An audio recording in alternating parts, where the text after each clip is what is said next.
This video shows you how to validate responses through an approval workflow in Project ESG Reporting Preview to ensure data integrity and accuracy.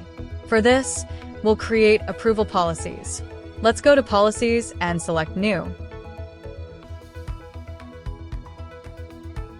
We'll name this policy ESG Approvers.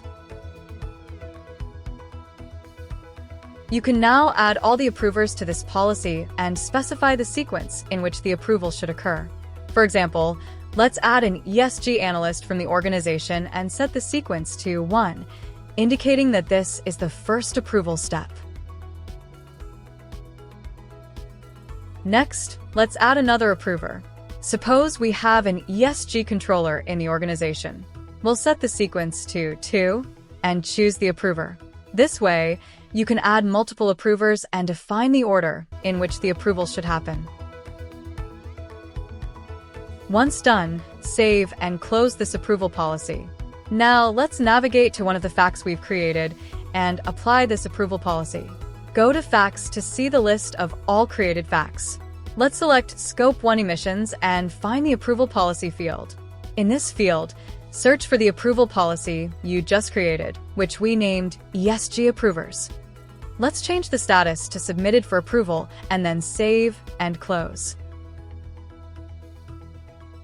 This action creates an approval record under the Approvals tab for each approver in the sequence.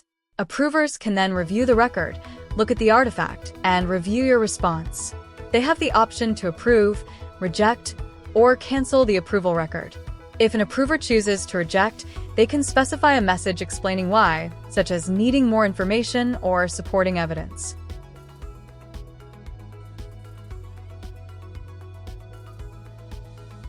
After rejection, you can revisit the approval record and the fact that was rejected. Since additional evidence was requested, you can add a new piece of evidence. Name the evidence, select a supporting document, and then save and close. This way, you can attach evidence to your facts as needed.